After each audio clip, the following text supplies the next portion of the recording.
নমস্কার বন্ধুরা, আমি সুতপা। দেখো আজকে কি নিয়ে এসেছি। আজকে নিয়ে এসে একদমই সিম্পল একটা জিনিস, খুবই সামান্য কিন্তু খেতে খুবই ভালো লাগে। যারা এই জিনিসটা খায় তাদের তো থালায় পড়লে আর কিছু লাগে না। এই দেখো, এটা হচ্ছে লতি, কচুর লতি। কচুর লতিগুলোকে প্রথমে দেখো পরিষ্কার করে আমি বেছে কেটে নিয়েছি, একদম পরিষ্কার করে। উপরে খোসা যতটা পারা যায় ছাড়িয়ে দেবো, কারণ ওই খোসাটা শক্ত থেকে যায়। তাই তারপরে জল দিয়ে কষলে কষলে ভালো করে ধুয়ে নিয়েছি। এবার বাটিতে আমি জল ফুটতে বসিয়ে দিলাম।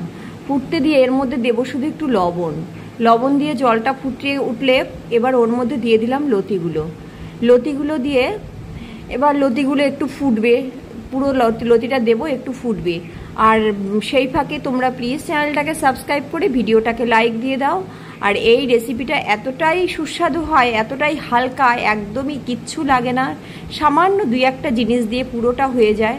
যারা এটা পছন্দ করে তাদের ওই যে বললাম, থালায় ভাত থাকলে আর এটা পড়লে আর কিচ্ছু লাগবে না। একটুখানি দেখে নাও লতি ভাজি কি করে আমি করেছি। সবাই তো সবার মতন করে করে, আর আমি কি করে করি সেটা একটু দেখে নাও, ভিডিওটা টেনে টেনে দেখো না। এই দেখো, একটু ফুটে নিয়ে লতিগুলো কিন্তু মোটামুটি সিদ্ধ হবে, খুব পুরো সিদ্ধ হবে না, ওই হাফের থেকে একটু সামান্য বেশি হবে। এবার সেই অবস্থা অবধি জলটা ফুটবে, জলের মধ্যে লতিগুলো ফুটবে। আর তারপরে গিয়ে জলটা অফ করে জল থেকে তুলে নেব। এই যে অফ করে দিয়েছি, এবার দেখো আমি জল থেকে তুলে নেব। আমি তার জন্য এই ঝাঁঝরির চামচটা ব্যবহার করছি। এটা দিয়ে জল থেকে পুরো তুলে নিচ্ছি, পুরোটা তুলে নিয়ে তারপরে দেখো কিচ্ছু দেবো না, একটুখানি শুধু তেল দিয়ে কি করে ফেলি পুরো রেসিপিটা। এই দেখো পুরো তুলে নিচ্ছি একদম। আর তোমরা এই রেসিপিটা একবার ফলো করে নিয়ে অবশ্যই আমাকে কমেন্টস করে জানিও যে কেমন বানিয়েছি আমি লতিটা, অবশ্যই জানিও কিন্তু। আর একবার ট্রাই অবশ্যই করো। এই দেখো আমি চেপে কিন্তু উপরের থেকে হচ্ছে, নিচের ভেতরেরটা কিন্তু পুরো গলছে না। এই অবস্থায় এগুলোকে নামিয়ে নিয়েছি আমি।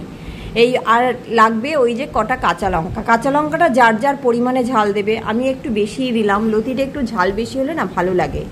এইবার তেল দেবো, ওই 1.5 চামচ পরিমাণে আমি তেল দিয়ে দিলাম, 1 থেকে 1.5 চামচ, এটা 1 চামচেও হয়। যেহেতু ভাজি করব, ভাজিতে একটু তেল দিয়ে দিলাম। তেলে ফোড়নে দিলাম শুধু একটু কালো জিরে, আর কিচ্ছু দেবো না। আর এই কালো জিরের মধ্যে আমি কাঁচা লঙ্কাগুলো ঢেলে দিচ্ছি, দিয়ে কাঁচা লঙ্কাগুলোকে একটু ভাজা ভাজা করব। এই অবস্থায় দেবো না লতিটা, একটু ভাজা ভাজা হয়ে নেবে, তারপরে লতিগুলো উপর থেকে দিয়ে দেবো। দিয়ে একদমই সিম্পল একটা রেসিপি, একদমই সিম্পল, কিচ্ছু লাগে না, কিন্তু এতটাই টেস্ট লাগে বলার মতন না। আমার তো ভীষণ ভালো লাগে। আমি মধ্যে মাঝে এই লতিটা এইভাবে করে খাই, তাই ভাবলাম যে আজকে একটু তোমাদের সাথে শেয়ার করি। লতিটা দিয়ে দেখো, লতির উপর দিয়ে একটু লবণ দিলাম আর একটু হলুদ দিলাম, দিয়ে এইবার কি করব, এটাকে নাড়াচাড়া দিয়ে মিশিয়ে নিয়ে ভালো করে গ্যাসটা মিডিয়ামে রেখে একটু ঢাকা দিয়ে দেব। আর যদি লতিটা একটু বেশি শক্ত থেকে যায় তাহলে গ্যাসটা কমিয়ে নিয়ে ঢাকা দিতে পারো। আমার যেটুকুনি শক্ত আছে গ্যাসটা মিডিয়ামে দিয়ে ঢাকা দিয়ে দেব। 2-4 মিনিট বাদে একবার নাড়বো, আর তারপরে আর একবার নাড়লেই দেখবো হয়ে যাবে। মিনিট 5 লাগে রান্নাটা করতে, খুব বেশিক্ষণ লাগে না, চটজলদি হয়ে যায়। তবে একটাই সমস্যা, লতিটায় বাছতে একটু টাইম লাগে। উপরের থেকে খোসাগুলো ছাড়াতে সে ছুরি দিয়ে ছাড়াতে হবে, একটু টাইম লাগে, ওইটুকুই যা। আর কিন্তু রান্নাটা খুবই সিম্পল, খুবই তাড়াতাড়ি হয়ে যায়। এই দেখো আমার মোটামুটি কিন্তু হয়ে এসেছে, লতিগুলো পুরো নরম হয়ে গেছে একদম, একটুও কোনো শক্ত ভাব নেই। আমি খুন্তি দিয়ে চেপে দেখলাম যে না, লতিটা পুরো নরম হয়ে গেছে। এই যে এবার আমি এটাকে নামিয়ে নেব। দেখো পুরো একদম এই অবস্থায় নামিয়ে নিতে হবে। এইবার এই যে সবটা নামিয়ে নিচ্ছি, নামিয়ে নিয়ে পরিবেশন করে দেব। আমার তো পুরো রেসিপিটা কমপ্লিট, অবশ্যই তোমরা ট্রাই করো। আর সব থেকে বড় হচ্ছে আমাকে কমেন্টস করে জানিও রেসিপিটা আমি কেমন করেছি। আর সাবস্ক্রাইব করে আমার সঙ্গে থাকতে কিন্তু ভুলো না।